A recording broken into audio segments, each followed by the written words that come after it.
I'm attempting to create a new world record. The longest time in which one has written a short story every day. Why am I doing this? Don't ask me. Anyway, hope you enjoyed today's instalment. 19. Courage. The precipice was jagged. The precipice was coarse. It overlooked a sheer, gut-swaying drop, one that led the eyes straight down through a plain of clouds and straight to the very corner nook of a valley. The stream of wind at his back did little to quell his nerves, pushing him closer and closer to the edge. That same wind, strangled by the spindly, sprawling tree behind him, rattled ferociously across the plateau. The sound of it whipped in between the branches, forcing the tree into a lean, and reshaping the wind's voice into that of a scream-like wail. It swayed, almost lethargically, almost miserably, almost despairingly. The man repeatedly bit at the inside of his top lip, over and over, in regular motion.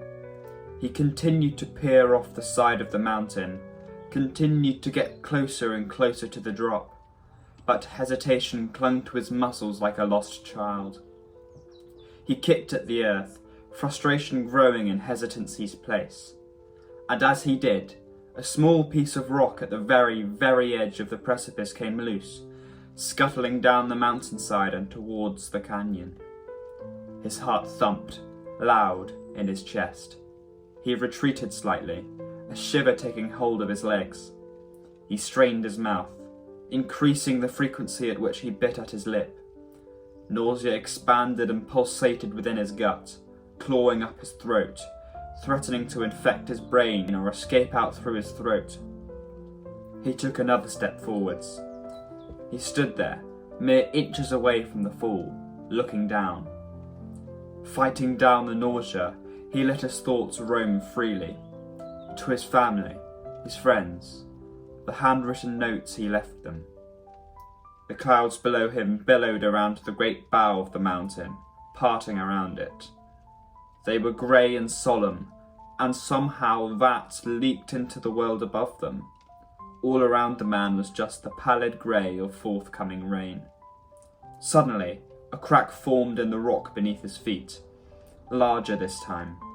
His brow shot up his face, and he stumbled back, just as a large chunk of rock separated from the mass and cascaded down the side of the mountain, alongside its predecessor. He sat there, panting, fear cloaking his heart like an infection of nightshade. Waiting for the crackle of rock against rock to stop, he sat there, sucking his top lip into his mouth before letting it escape once more, over and over and over again. But the rattle did not stop. He flung himself further away from the precipice, scrambling on his hands and knees, as more and more of the jut of rock that extended over the mountain from out of the plateau crumbled away. The deep, skull-shattering rumble only grew by the moment, sending a shudder to his very bones. He stood up and watched the ensuing landslide.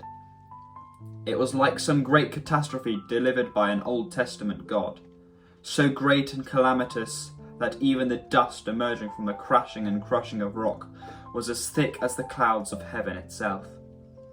It shook the plateau, like it was in an angry man's grasp, loose rocks quivering and shivering upon its surface. And the man stood there, jaw agape, heart thumping, mind reeling. As he watched the rocks fall into the canyon below, he felt truly and utterly sick.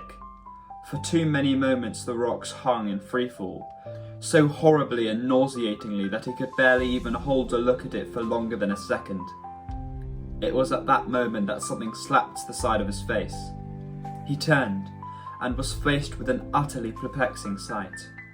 There, on the withered and waned skeleton of a tree, the one the wind was harshly assaulting, grew a small fruit. It seemed impossible, but there it was, glimmering, red, luscious. It almost lit up the pallid grey world all around. The man picked it and placed it carefully in his pocket. Briefly, he looked back at the precipice.